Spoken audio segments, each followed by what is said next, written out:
Around the world, men, women, and children of sound mind are reporting an extraordinary experience. One type of experience has been repeatedly related, an experience with a consistent narrative structure that has come to be called an alien abduction. It may be day or night. People may be in bed or driving in their car when their environment fills with a strange light. They report being taken from their surroundings by beings of unknown origin, often passing through the very walls around them, moving through the air and into what is sometimes described as a ship. In this new environment, they describe the presence of beings of generally humanoid appearance, with transfixing almond-shaped eyes and thin, narrow faces, some of whom may seem almost familiar. They describe being subjected to a series of physical examinations and medical-like procedures, apparently involving the taking of sperm and ova samples. Telepathic contact is reported with these beings, who may attempt to soothe the individual's panic with a stare or an instrument, or with a simple touch. Often a visionary element is conveyed visually or telepathically, depicting images of life on Earth being threatened with extinction by natural or man-made forces. Subsequently, men and women alike may describe being presented with a child whom they understand to be their own, and who seems to be a hybrid offspring of the person and these beings. Upon their return, they may report discovering strange markings on their bodies and unexplained burn marks on the ground. These experiences challenge people's beliefs about the nature of the world.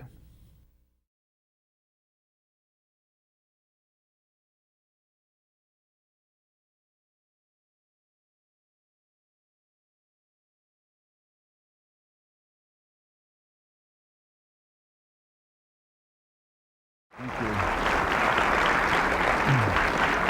Good evening. I think of this as sort of our own little Berkeley Street X-Files.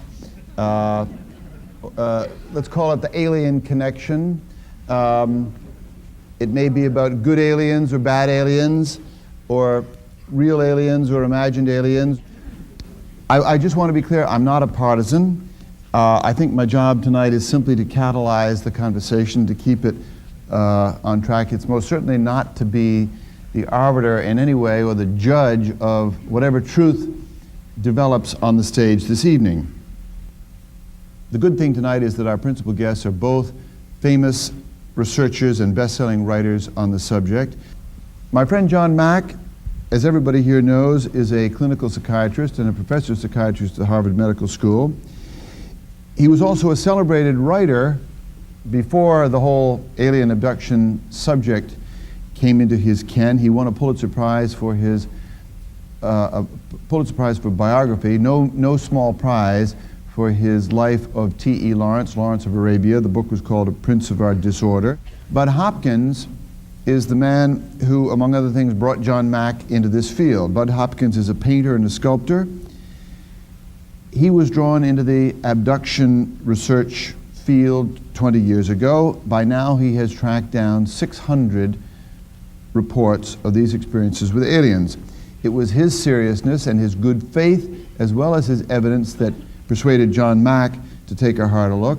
And then it was the abductees, the experiencers, and their stories who convinced both of them in somewhat different ways, as we'll hear tonight, that something was going on here and that serious attention had to be paid. My question for John Mack and Bud Hopkins is beginning to end. What is your definition of the reality in which you think these things are happening? Are we talking real happenings in time and space that can be verified as other such things can be? And if not that, how is this reality different, say, from dream reality? Is this the same dimension of reality as alien abduction?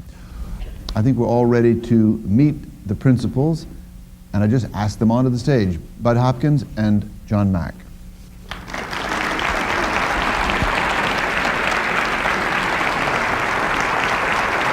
Good evening, Bud. Thank you. Good evening, John.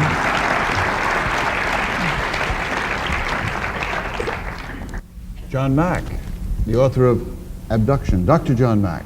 Thank you.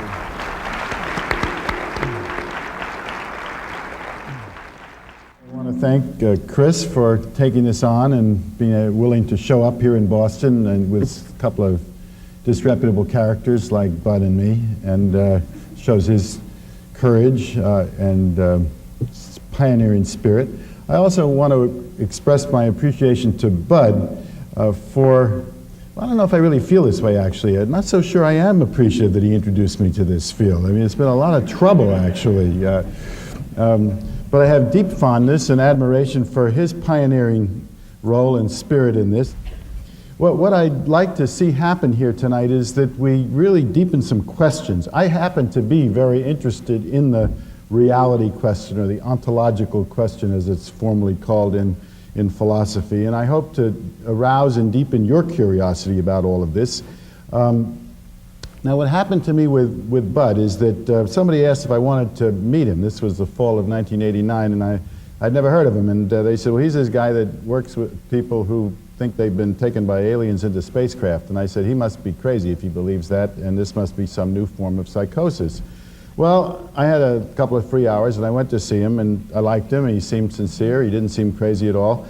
And he was telling me about people who were telling stories that they didn't believe themselves, that they were questioning. They sounded like pretty healthy people, which I've seen now worked intensively with about 130 of these people, is that the stories are consistent, they are described with intense feeling, appropriate self-doubt, they are shocked when they hear other people have had the same experiences because that tends to affirm that it's real. They have nothing to gain by this, and they don't seem to fall into any category whatsoever. And as I've gone more deeply into this, this is held up. Now, the fact that what they are describing isn't possible in our reality is not my fault.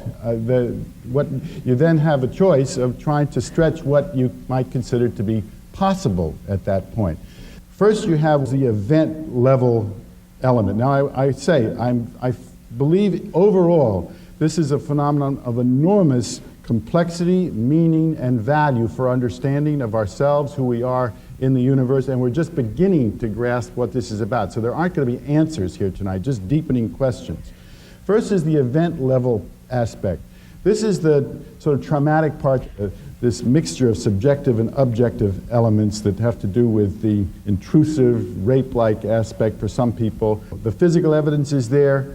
It's part of the picture, and it works together with the subjective evidence to create this picture. The trauma is not just what has happened, it's also what I call ontological shock. In other words, to the person having that experience, this is no more possible for them than it is for us. So we struggle together with that question.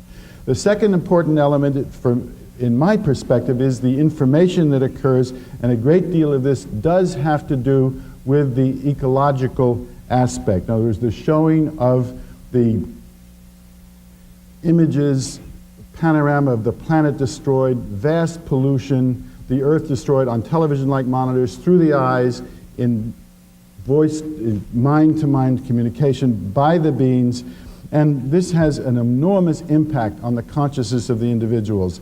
And so much so that it affects deeply their choices in their lives, and I do believe this is not just deception, but I believe it's an important part of the phenomenon itself, and I see this in case after case.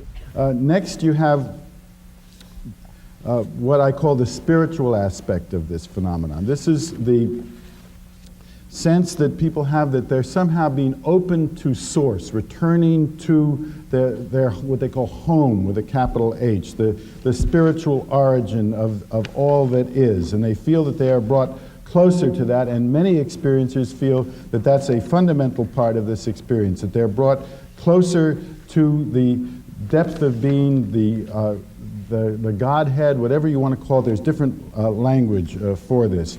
Here's one young woman's way of describing this. She said, I think Source's purpose for letting that happen, that is allowing the aliens to come, is to bring back memory of us, of Source, to empower ourselves. I think it's almost like a baby going from crawling to walking and realizing that I am. That's what I think Source's reason for this, I am. And a fourth element, which is, again, something where I think Bud and I differ, is the relationship between and there is not one type of alien perceived. The most common are these grays with a big black eyes, which I'd never heard of when I started this work, but there are also various other kinds of beings. And Bud sees the relationship as cold and different. In his autobiography, which he's sharing with me, he wrote at the very first page, he said, "The mystery of those cold creatures who have come here from God knows where, subverting our truths and violating our planet." Well, there is that element in the beginning, but in my experience, if you work with the terror with the person, you work with the mystery, you have them sort of put the nose of the prow of the self into the phenomenon, that it does transform, that it does become more spiritual, that growth does occur. And sometimes there can be this, not just this sort of transient sense of loving connection that is manipulated, but some deepening bond that lasts throughout this relationship across these dimensions, and that this is a very deep, powerful phenomenon. Why is there so much resistance to accepting, or at least realizing what's going on? And I think at the heart of this, even more fundamental than the terror of the helplessness, the lack of control, we know that it represents that, and people are afraid that they can't protect their children, and that this is a kind of intrusive, overwhelming kind of phenomenon. But I think even deeper than that is this ontological problem, in that this absolutely defies our categories. In other words, if we are, if our worldview is one that can master knowledge through experiment, through the methods of basic science, this doesn't fall into a category that allows us to do that. It crosses over. You can't locate it. It is both physical and it is as if in another dimension at the same time. We can't get at it.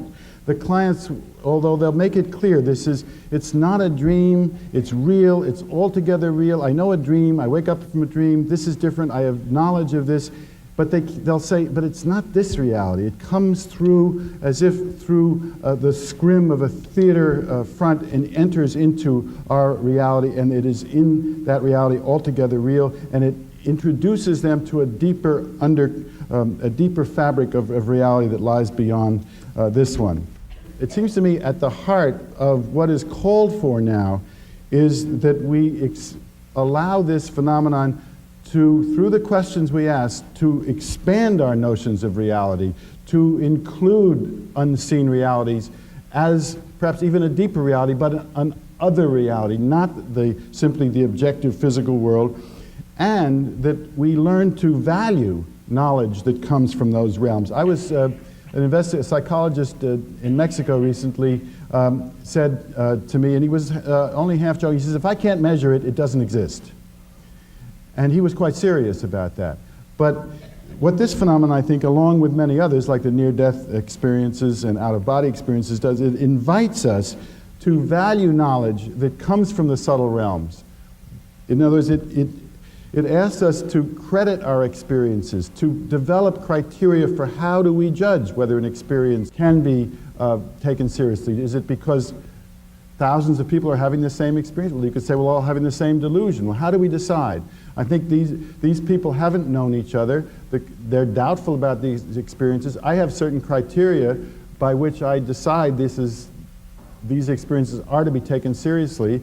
It goes along with the physical evidence. It's that combination, but we don't have a methodology yet. And I think I'd like to close with the point that I don't think that this phenomenon is going to be proven. In other words, I think that the deepening of our understanding and knowledge, the expansion of ourselves in relation to it and other similar phenomena is going to occur by crediting and allowing other ways of knowing about reality. In other words, expanding the way we know and what we credit as important. I don't think it's going to yield its secrets to the frameworks of proof that we have developed to apply to phenomena that are purely in the material world. Thanks.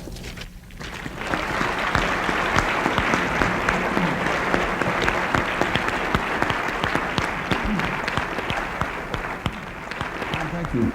Bud Hopkins, as you probably all know, is the author, maybe most famously, of Intruders. It's a book. It's also a general theory of what's going on here. Bud Hopkins.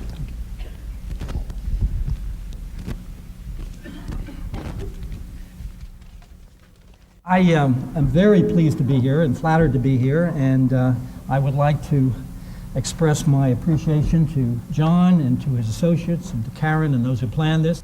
I would just like to also say something about my respect for John Mack, for his courage, for the difficulties that he's undergone in bringing a very unconventional subject to the attention of a university that perhaps is overly frightened by something as new and dramatic as this. But I think any human being in this room would have to admit that if the UFO phenomenon is occurring, as the report suggests, it's the most important event in human history.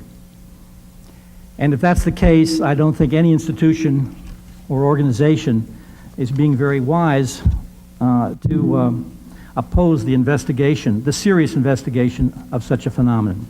In order to discuss this intelligently, we must know that the data we're relying on is reliable. The data is solid. The data, of course, comes mainly from the reports of the people who've had these experiences, plus a whole range of attendant physical evidence, which I don't want to go into at this point. Now, what do we know about the UFO experience in terms of the reliability of what the aliens say? And I use the word aliens for want of a better term. The first thing is that the aliens are extraordinarily deceptive and operate in a covert manner. There is no doubt about that. There is no possible way that anyone who's looked into this phenomenon can say anything to the contrary of that, simply because we have a whole history of what we have to call screen memories, when the UFO occupants make us see things that are not there in order to hide the way they actually appear. The way the memory of the experience very, very often has been stolen from us, which is not only an act of theft, it's an act of deception, and it can't possibly really be defended so far as I'm concerned. Now, there are all kinds of wonderful stories to illustrate this sort of control that they can have over our perceptions. I was working with a woman once who was recalling an experience. She's on the table inside a ship. There's a physical examination taking place. It's extremely painful, demeaning, and so forth, and she is not only enraged and furious, but she's scared to death and she's undergoing pain. And the head alien, as we know from these accounts, often happens, walks over, puts his hand across her forehead, and she said the pain disappeared. She felt waves of the most profound love she has ever felt in her life. She said she would sacrifice her own children for the love that she felt for this being. It was just beyond anything she had ever known. No pain, no anger, and total love. He walked away from her, took his hand away, of course. The pain came back. She began to get angry again. She was hurting again. She was furious again. And he came back and he put his hand on her head, and she would have again sacrificed her children for that love. Now, that kind of manipulation is, of course, something that's part and parcel with the alien means of operating. At any rate, this kind of deception goes on and on. People have been made to feel that they were themselves aliens in an early life, made to see themselves as if they have alien hands and so forth. All kinds of imagery seems to be played into people's heads. I know this totally sounds crazy. You have to read the background information supporting this. But I'm trying to start with what I assume many of you already know about the phenomenon. So the basic first point here is that we can't trust the data, that we can't trust what the aliens are saying to us under any conditions. As a second major fact, we know what happens to individuals who are reporting abduction experiences psychologically. We know that they are psychologically scarred. The only set of psychological tests which, so far as I know, were ever done on this matter were done. I was partly involved in this in 1981. Dr. Elizabeth Slater, a psychologist, tested a group of abductees, or people reporting these experiences. She was not told the nature of the sample she was testing, anything about their UFO experiences, but she found that all of them shared three deficits psychologically. All had low self-esteem, all had a certain dissociation in their attitude towards their bodies, their physicality, their sexuality, and all had a lot of trouble trusting people. Well, at any rate, she pointed out, when we later told her after she wrote a report, the nature of the sample that she had tested and what they had experienced, and she said, though this doesn't prove anything, if these people had had the experiences they reported, then these are precisely the kinds of deficits one would imagine would accrue. And she said it's very much like what happens when you get a rape victim. Now, the next thing is, are these experiences, and I'll try to be very brief, are these experiences transformational in any way? And of course they can be transformational in a wonderful way, provided they meet therapists and a support group and other people who are associates in this field who can lead them through their experiences in such a way that they understand that they're not crazy, that there's no blame to be ascribed to them, and so forth. The therapist, the support group, and friends and family provide the safety net that create that transformational experience. I don't think there's any doubt about it. We want these people to become much more whole. We want them to feel a sense of healing. It's an extremely delicate and difficult new kind of procedure of therapy that has to be developed really at this point. I'm not a therapist myself, unlike John, but I feel that what we do if we work with these people is a kind of de facto therapy. Will you sum it up by describing the nature of the reality plane that you think that this is real in? Very good. The nature of the plane is this. The UFO phenomenon runs a tremendous 180-degree gamut from being totally physical, nuts and bolts. When the thing comes down, it could break the tree branches down from the top, leave marks on the ground. People are floated out of buildings, are scarred, their bodies are marked. The craft can show up on radar, they can be photographed, etc. Totally physical. And on the other end, totally paranormal. All the communication is telepathic. The craft can be apparently unseeable at some points. We know that people can be floated through walls and they're actually missing. This is not an out-of-body experience, it's an out-of-the-house experience. The hardest thing for scientists to accept is the idea that it is both physical and so totally paranormal. The whole paradigm of what's possible, of course, has to be expanded. And the last thing I'd like to do, Chris, if I may, I'd like to read a short statement that a woman wrote, an abductee, about her attitude. She's a psychotherapist, how she has dealt with this kind of transformation. She said, "We of the earth are in possession, due perhaps to our biology, of an innate humanness which is often translated into a deeply spiritual humanism. It's the basis of our moral sense, of the feelings of caring, empathy, love, and responsibility we have for one another, for our children, and for the planet. From my experiences with the aliens, I've come to believe that their entire paradigm is radically different from ours, and that our sense of right and wrong, good and bad, does not apply for them. They're very different from us, not only physically, but in their understandings, motives, goals, and purposes. I do not believe that they are the great redeeming power some may wish for, but only beings with a different set of principles. Therefore, we must assume responsibility for ourselves and each other. It places the burden of care for one another and for the planet squarely with each one of us. For what can we gain from them if not the understanding of our own nature as a species, using them for comparison? My curiosity about them is unbounded, as is my grief, confusion, and fear.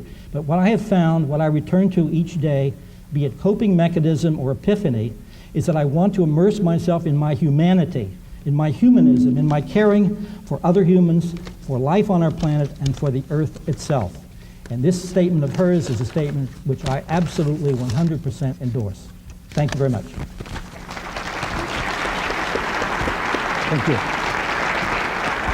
Thanks, Dave. Are there differences to probe here? Are there things you want to ask about each other's presentations?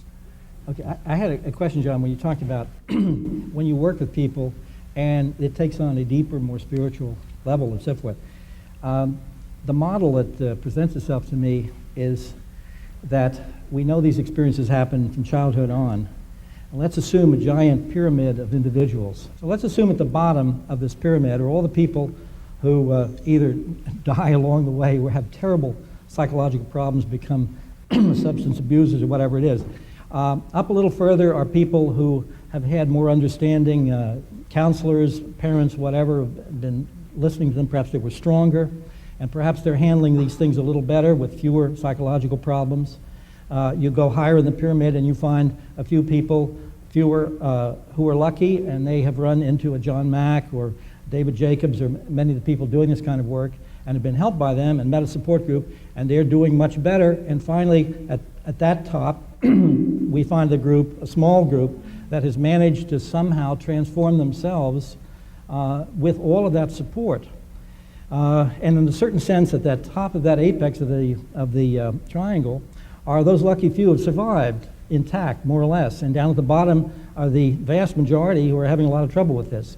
I can't look at that myself and get granted any kind of moral approval. I find that extraordinarily upsetting. And if this is what the alien phenomenon is putting human beings through, I don't want any part of it. My feeling has always been that they may be here ultimately for good purposes or be ecologically concerned or whatnot. They're doctors to heal the planet, but I don't like the bedside manner in the meantime. And so that's why I find it very difficult to look at that in any kindly way. I think I've seen over the 22 years I've been doing this, I've seen far too much pain, far too much damage, far too much psychological, even physical damage done to people. And I don't think that this is deliberate. I don't think the UFO occupants are intending it, but I've just seen too much pain to indulge it with the idea that somehow it's going to all turn out okay. That's my basic issue. John Mack. I guess I'd like to try to take the discussion out of the question of whether this is benign or malevolent. I don't really see it that way. And I don't for a moment deny that people have had deeply troubling, traumatic, disturbing experiences, have in rare occasions have contemplated suicide. There's an irony here in a way, Bud, because I'm supposed to be the psychiatrist here, right? I'm supposed to see the really troubled, disturbed people, and it almost seems as if you're seeing the worst cases from the mental health standpoint, and I'm seeing the sort of more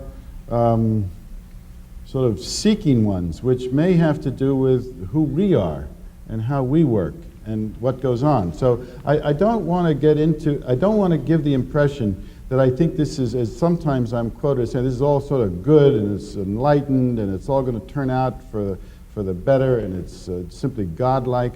No, this is highly traumatic for many people. It is deeply disturbing. First of all, it's traumatic in simply the helplessness being taken against their will. It's traumatic because this is still not acceptable in this culture, so people are isolated. They can't talk about it. They don't get sympathy like they would for more generally considered forms of abuse. Alien abuse is not something that you can go talking about with even with your parents and colleagues, although this may be changing some.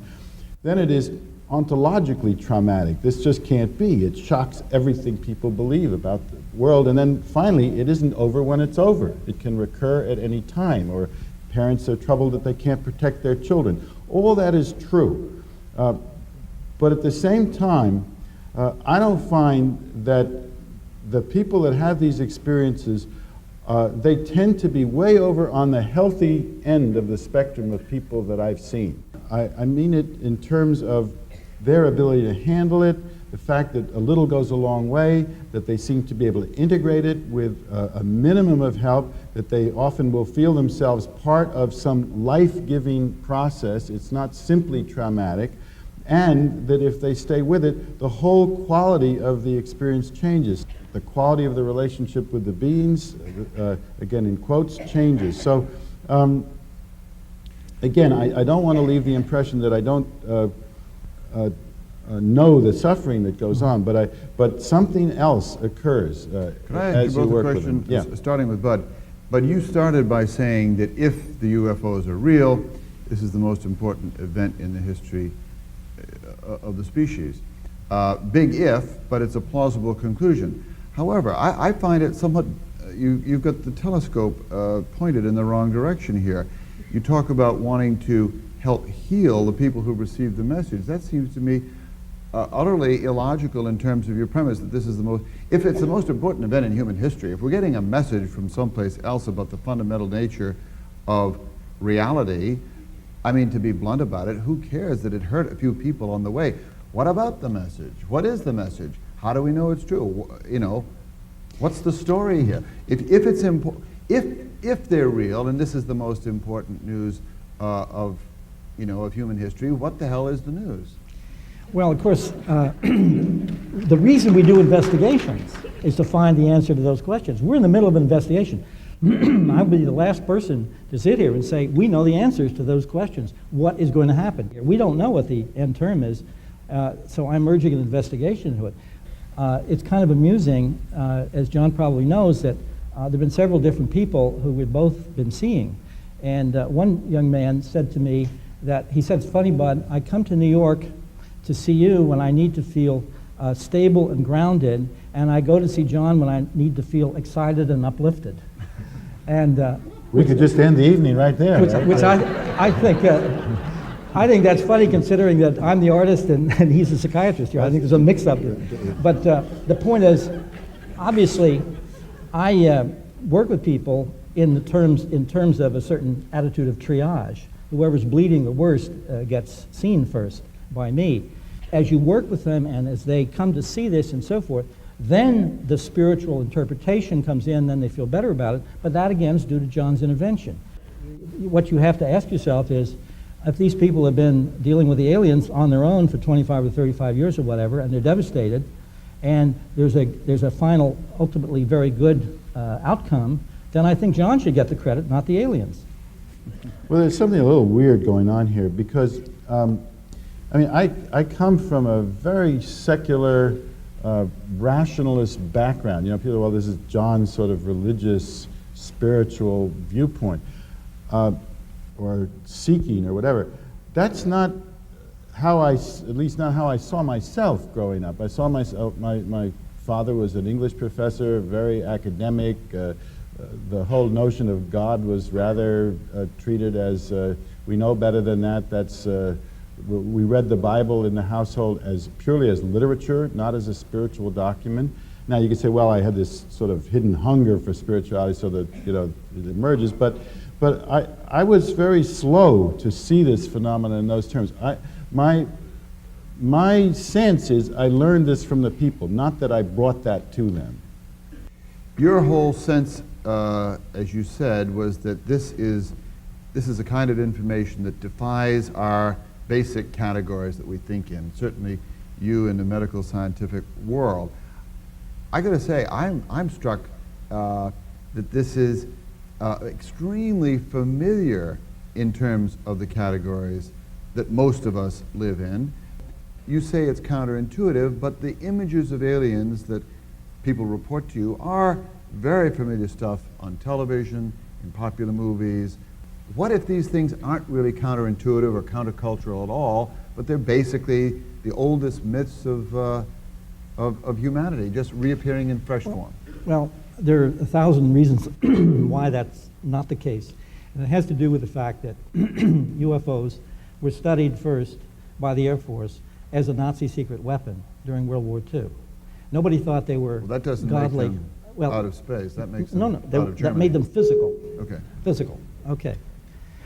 So we start with the idea that there are physical things flying around that accompany planes, and then we find that they can be photographed, they turn up on radar, and no one knows what they are.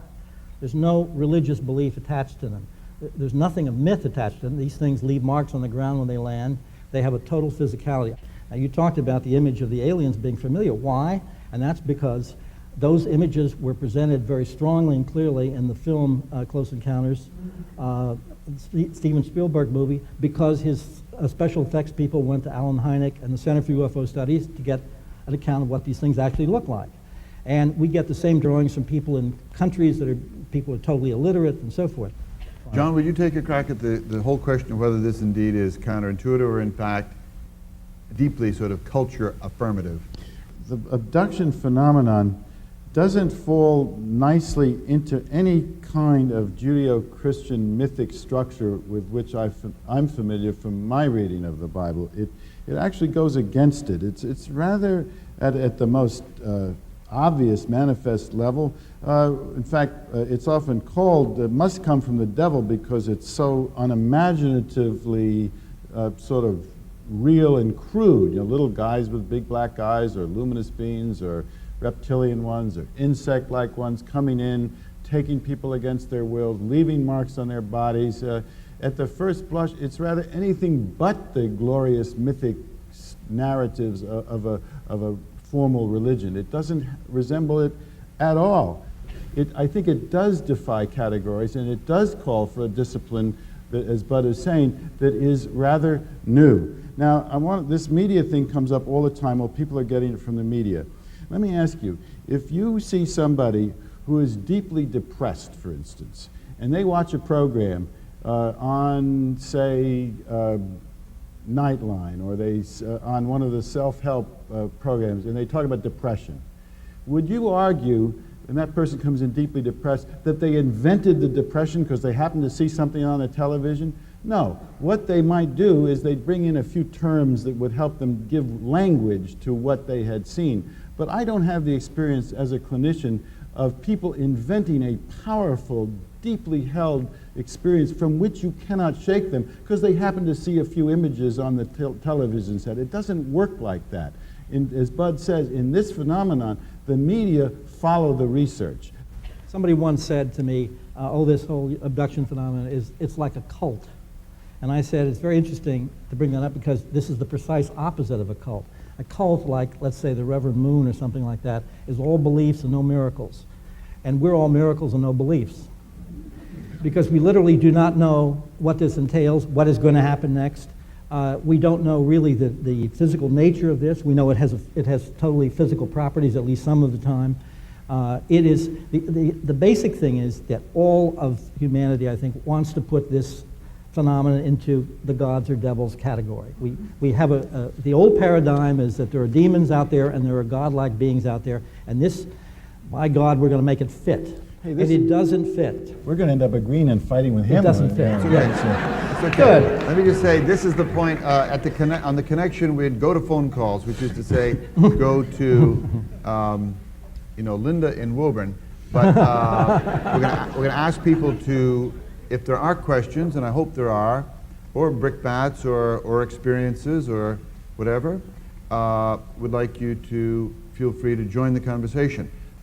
On this mic, please. I want to ask for you to kind of summarize and synthesize from the reports that the abductees tell you of the behavior of the aliens, what the motivation and the modus operandi of the aliens seems to be. From what I know of it, it seems as though these are scientific expeditions that treat the abductees like we treat laboratory animals, and partly breeding expeditions, which again treat the people they gather as sources of biology rather than feeling creatures. Can you add to that casual impression of mine? After all, you said there were 600 cases. What does it sum up to be? Well, Good question. What you've been saying, of course, I 100% concur with. This is, people do feel like they're a laboratory specimen, involuntary specimen in someone's ongoing experiment. And the breeding issues and so forth, their interest in human DNA and so forth, all of this is part and parcel of the reports that we've gotten from around the world. But I think there's another issue that's also interesting. They are extraordinarily curious about human emotions, our interior life, an emotional life that they don't seem to have themselves. And very, very often, they will demonstrate, they will present imagery or little scenes or something, who knows how this is done, as if they are creating kind of projective tests to see how human beings respond. Many human beings think that, many abductees think that when they're shown things, it's predictive, it shows the future. But essentially, it seems more logical, although who knows, that rather than predicting anything, they want to see our reaction. For instance, as John said, they'll show us images of devastation of the earth. They might be extremely curious to see how we respond to the idea of a damaged planet. They seem to be very, very curious about how human beings relate to one another. They seem to be at the most basic human level. They're most interested, it would seem, in all the things that make us particularly human. They're not interested in our water supply or our atomic weapons or anything like that. They seem to be, thank God, interested in the things that most make us human. John, do you want to take a crack at that? Again, I'd like to stress that this much of this really has to do with kind of different experiences with the experiencers. I know that many of this kind of cold indifference that Bud describes, where we're just kind of laboratory animals, that's there. There's no question. And yet, at the same time, I've had very discriminating people who describe actual evolving, deep, profound, loving bonds between the humans and these beings that last over time, that some experiences describe as many times more powerful than anything they can feel on Earth. They have, someone will describe a mate that is occurring in this other reality.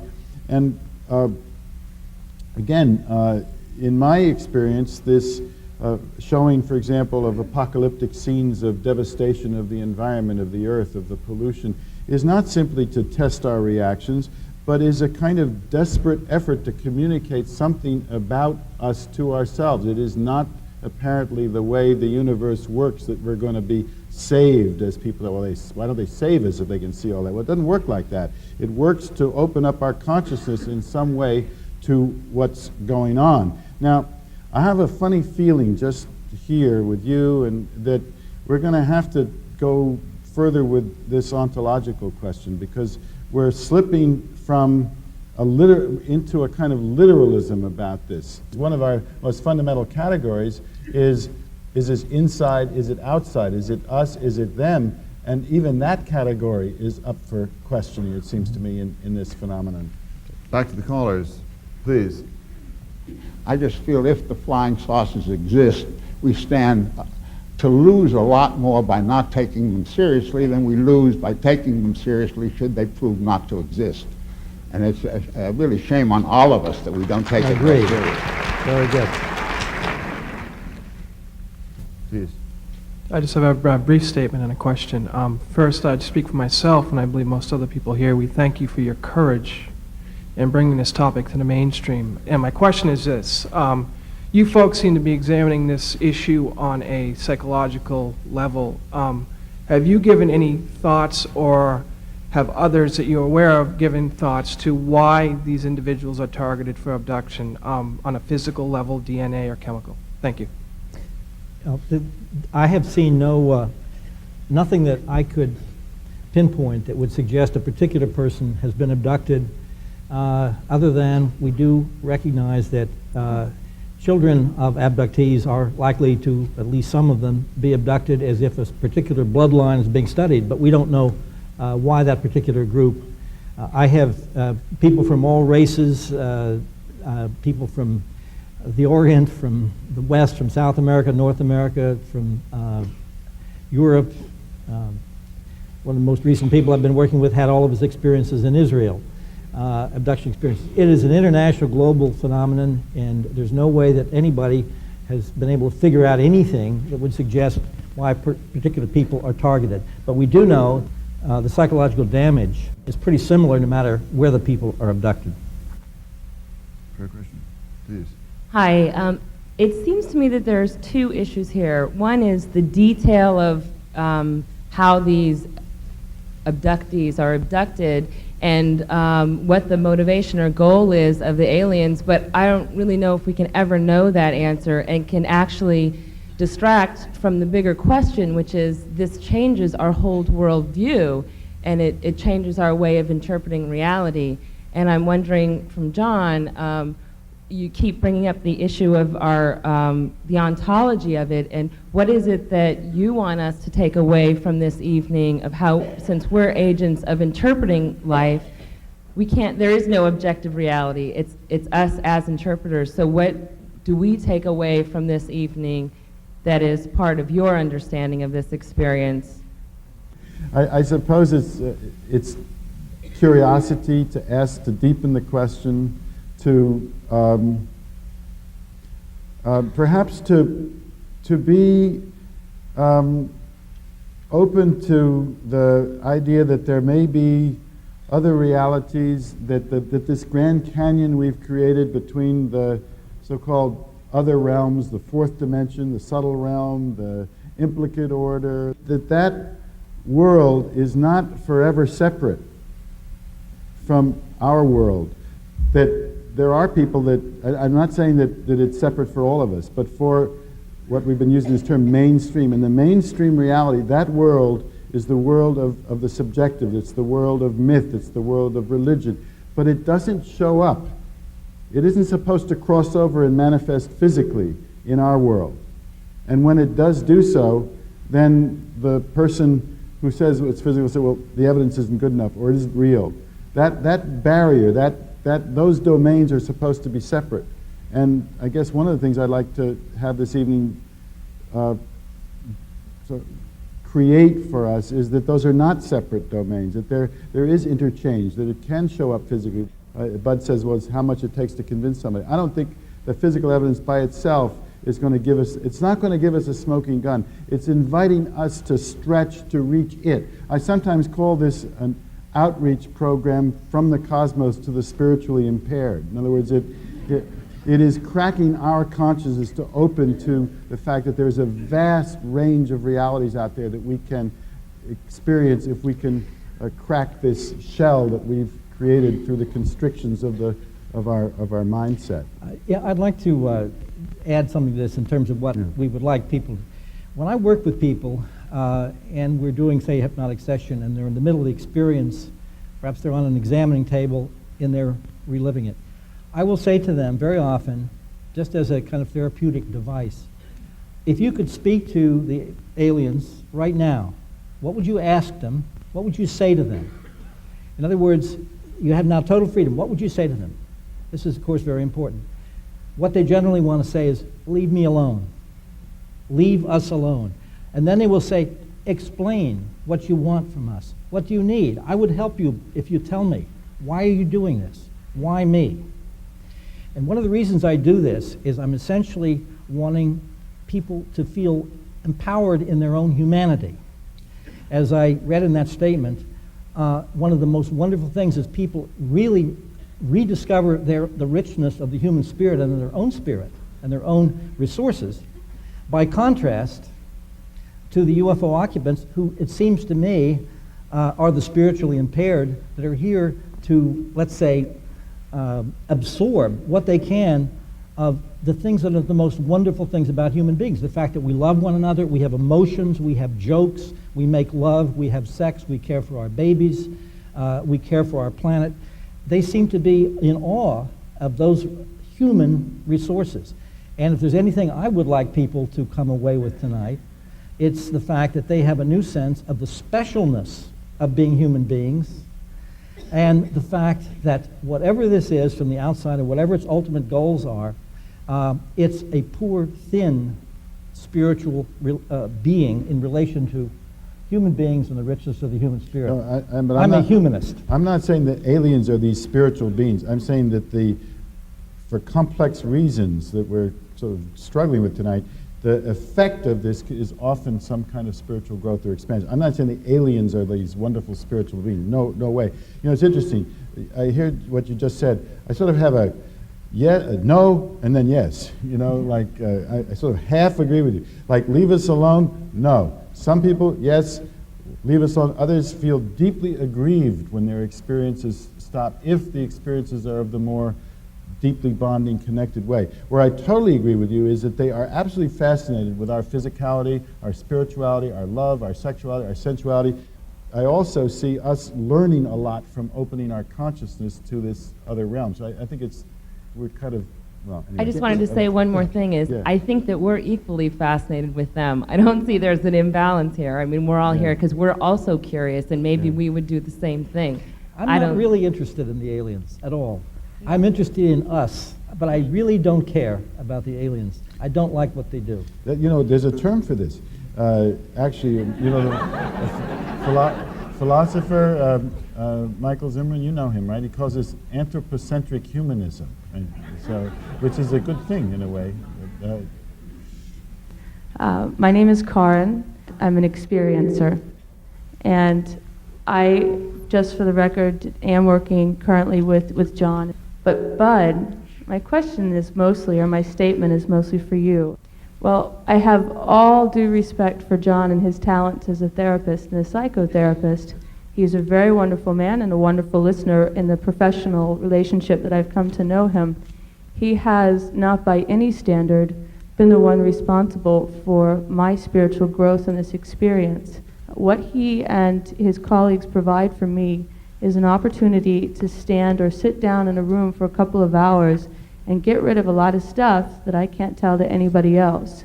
I don't think that we're ever going to know, or at least for a long time, what this experience is about. I was a Rush Limbaugh watching, right-wing, very square box, very three-dimensional, very much, I don't think, maybe somewhere out in Arizona, somewhere 30 years ago, some guy maybe got abducted, I don't know. It didn't have anything to do with my reality. I think that each experiencer who's going through this knows that this is very much an individual experience, and each person, depending on where they are in their life, where they were with their parents, where they were with their relationships with everything, is going to come out with something different. For as difficult as it is for us as human beings to not have boxes, it's very important in this experience to not have a box, because we don't have any answers. We have nothing but questions. And I experience terror, and I experience joy, and I experience them simultaneously. And 1 minute I'm this, and the next I'm that. And I know you're familiar with that. But I think it's very important that something is obviously, definitely happening. And if we close ourselves to it, we will be missing perhaps one of the most incredible experiences that mankind is to develop. And I think it's important that we stay open, period. Thank you.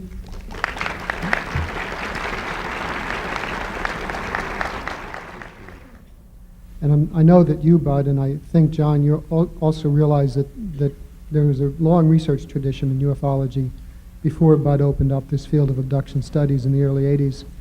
And there's been a lot of criticism and controversy within the field of ufology about the research paradigm that you both follow, especially in that you rely too much on hypnosis.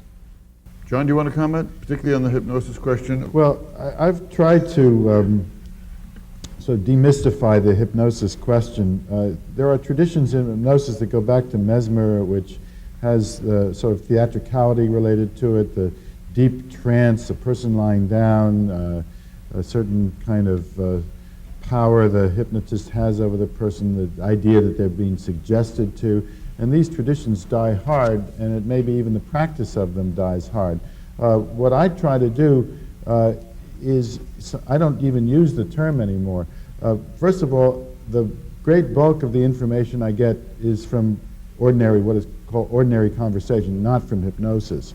I will sometimes do what is called regressions or hypnosis, but really is nothing more than a simple relaxation exercise. You simply try to stop the flood of social stimuli to let the person just relax and say, and open to the recall of some event in their lives. And it's not particularly hokey, and what comes up in that context, as Bud says, is no more or less consistently reliable than, or consistently distorted than the efforts to make themselves look good and to speak to what makes sense to them in ordinary conversations. And also, one thing that can be said is that in every hypnotic regression session that I do, I build into it dozens of test questions that can help me try to lead the person, to see if they're leadable, away from what happens to be truth that I know about the patterns or about other witnesses in the same case or whatnot. So you can test it internally, and I do this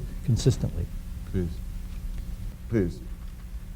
Have you looked into any of the so-called channeled writings or telepathically received information? Oh, boy. My issue of sometimes I've had people begin to channel a couple of times, and typically once a woman began to channel and she started speaking in a very strange voice, and she was sort of an alien from wherever.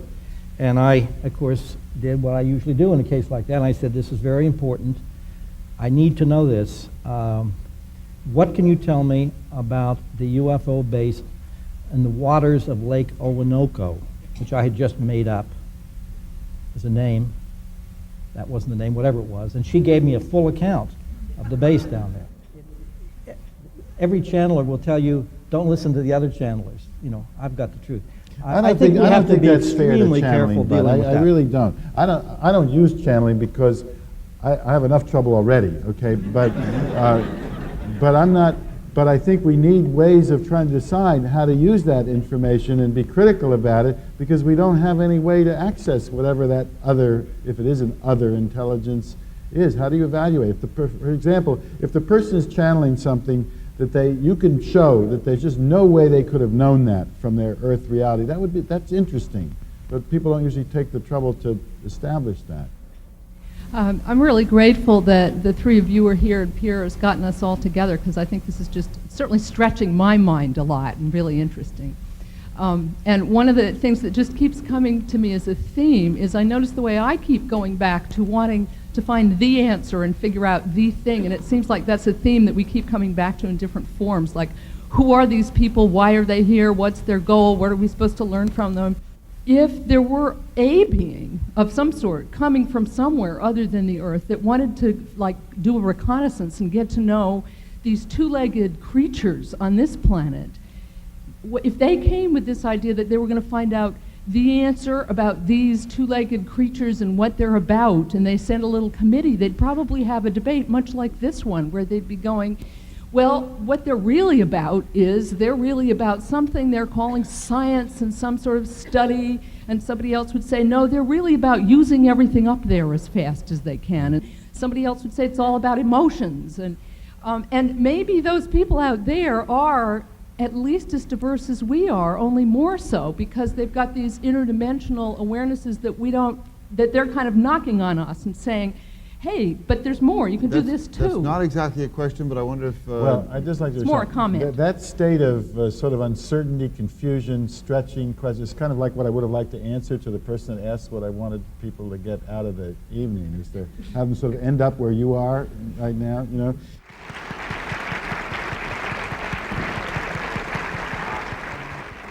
I wish you'd both sort of give us a minute wrap, sum up what we've learned and what we ought to be thinking about as we depart. I've taken a complete pledge for myself against any judgment on my own part. I'd love to hear judgments from you, though, about what kind of ground we've covered and where we are. In terms of what we've accomplished tonight, I think one thing is that we've shown that in terms of the raw data, John and I really have exactly the same kinds of material presented by the populations that we've worked with over these many years. I think that the basic difference comes in terms of the interpretation, the spin put on the experiences. And I think that in general, I suppose John is urging a greater curiosity on the part of the people he works with about the aliens themselves and about what their intentions may be, and the whole issue that he's mentioned about ecological concerns and so on. I tend to, by contrast, I think, try to accent living well as the best revenge, so to speak, trying to get people to face the richness of their own lives, their own resources, their own inner strengths, and to put the aliens as much out of their minds as they possibly can to try to live a normal life. There's no way, of course, when you tell somebody who's been through this to put the aliens out of their mind. No one ever possibly can, because it's too enormous a fact. But I think that I want this to be a world in which the human spirit is central, and it's our deepest and most important value, and we're not looking in a needy way to some external force that is as mysterious and elusive and misleading as the UFO occupants. I simply don't trust them. And I feel that what we have to learn is what we have within us to begin with and what other humans can give us. And that's as simple as I can state it as my position on this whole crazy business. Yeah, I think I feel less kind of protective and anthropocentric than Bud does. In other words, I think that I don't I don't feel that this is unwelcome in general. I know that it's traumatic for many people, and I think that, as we've said, that we need to work with people's distresses. But I think that the phenomenon has such vast implications for us in terms of who we are in our universe. And it seems to me that, in a certain sense, anything that can kind of shatter this arrogance around the notion that we're the superior intelligence alone in the cosmos is in general a rather good thing. In other words, that it can open us to vast other realms of reality that are far beyond this immediate, however pleasant, Earth environment. I think that this phenomenon, insofar as it undercuts and does some damage to that anthropocentrism, is a good thing. That doesn't mean I don't think human beings can be wonderful and have a wonderful, resilient spirit, but I think we also have a tremendous kind of cosmic egoism, which this phenomenon has a way of rather challenging, to say the least. So that's kind of where I am with it. I think, excellent. I think those are two eloquent summations.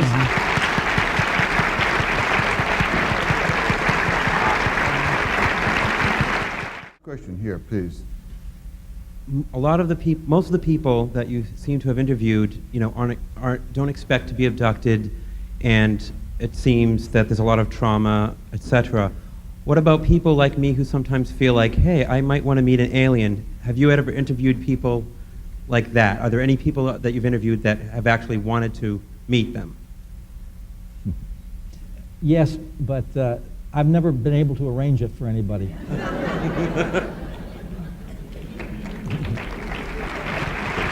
And thank you all.